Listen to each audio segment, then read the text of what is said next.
In this presentation, I will be discussing how standards-based grading works at Hayes High School. If you are interested in learning about why we are moving to standards-based grading in the building, you can watch the video titled, Why We Use Standards-Based Grading at Hayes. My name is Jake Schaefer.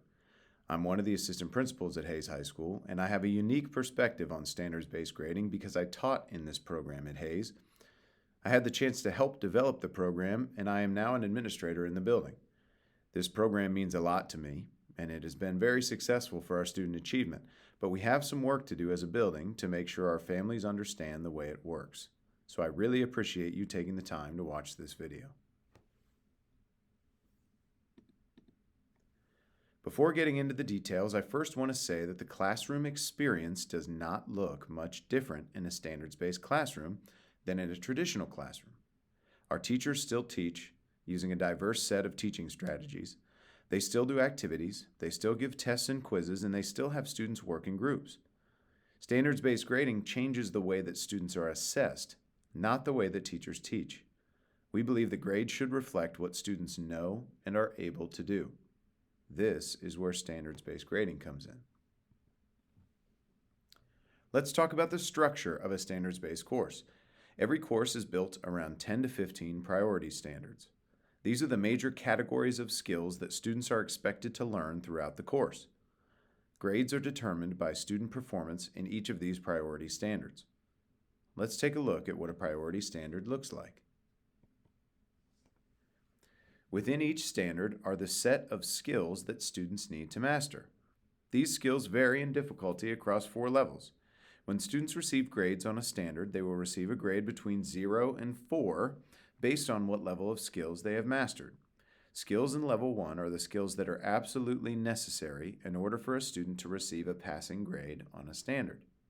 Often, level 1 contains vocabulary for the unit in addition to foundational skills. Students who complete only the level 1 content receive a D-. Level 2 contains the basic skills for the standard. In tested courses, these are the skills that would be necessary to pass the state test. Students who complete skills from level 1 and 2 receive a C-. Level 3 skills are all of the skills that are required in the unit. Students who complete level 3 have done everything teachers could ask them to do. Students who complete the skills in level 3 receive an A-. Level 4 contains skills that are extensions beyond the requirements. These skills often involve applying skills to new situations, combining skills, or using skills in a creative way. Students who complete level 4 receive an A+. It is possible that students will master some skills in the level before they master them all. Therefore, students may also receive half of a grade level, like a 2.5 or 3.5. Let's go through an example of a standard and a proficiency scale. Suppose that making a grilled cheese sandwich is one of the standards in my class. As a team, our department would write a proficiency scale for that standard, which includes all of the skills related to making a grilled cheese. In level 1, we would include the vocabulary and any foundational skills necessary to pass the unit. That could be naming the ingredients and tools necessary to make a grilled cheese: bread, cheese, butter, stove, pan, spatula, etc. I can sign off that you pass with a D- if you can at least tell me the ingredients and tools necessary to make a grilled cheese. Level 2 is the basic skills. So in this level, the skill may be to make a basic grilled cheese. The student can assemble the ingredients in order and cook a basic grilled cheese.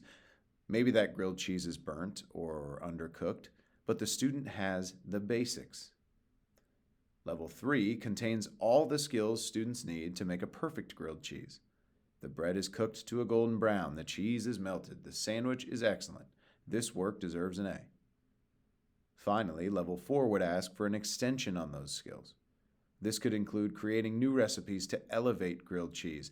Maybe it includes adding new ingredients or cooking methods. Notice how logical it is that we would begin with the most basic skills and work our way up this proficiency scale as students gain skills. It also makes sense that we would assess whether students have the skills in one level before asking them to attempt the next level. It would not make sense to ask a student to elevate a grilled cheese if they cannot yet name the ingredients or cook a simple sandwich properly.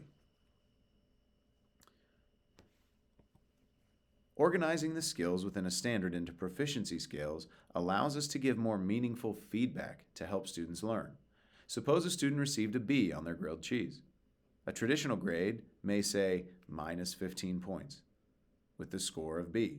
The student knows their sandwich wasn't perfect, but they may not know why.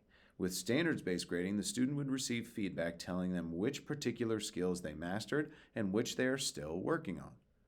Maybe the bread was golden, but the cheese wasn't melted perfectly. Maybe the heat was too high on the pan.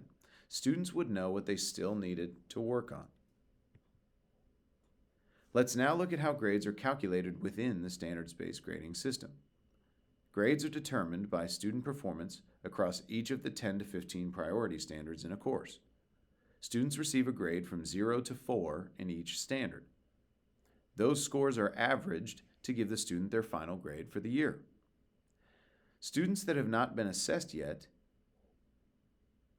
on a certain standard do not have that standard counted in the final grade until they are assessed.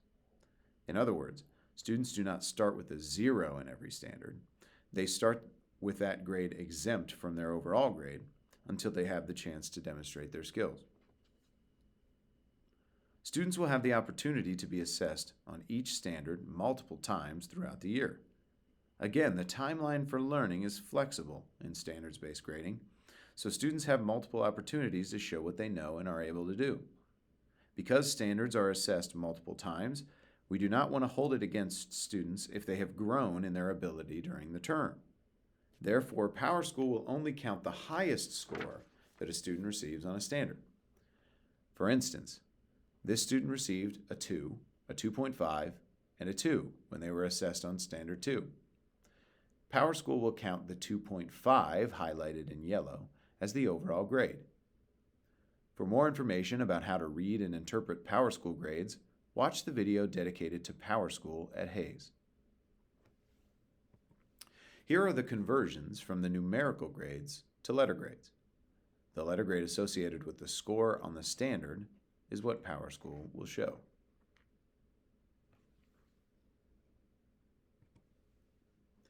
In the standards-based grading system, assessments are different among departments and courses, but in general, students are assessed at one level of a proficiency scale at a time. Students that demonstrate a skill 80% of the time are considered proficient in that skill. If a student can make a perfect grilled cheese 4 out of 5 times, they can make a perfect grilled cheese. This means that we do not assess students on skills that they're not ready for as well. Tests and quizzes in this system are concerned, again, with skills. They have nothing to do with points. If the student shows that they have the skill, then they get credit for that skill. One major difference between traditional grading and standards-based grading is that the grade you see in PowerSchool for any standard is just a snapshot of where the student is right now. Grades are not final in standards-based grading until the end of the summer. As students work their way up the proficiency scale, there may be times where the grade in PowerSchool is lower than it will eventually be. Students may have only been assessed on level 1 or level 2. They may be waiting to retake a quiz, or they may not have even been taught the level 3 and level 4 material yet. This is why we've moved to year-long grades at Hayes. Grading skills instead of points takes time. However, if you are concerned about a grade or have questions about where your student is in a standard, you can always contact your student's teacher and they would be happy to help.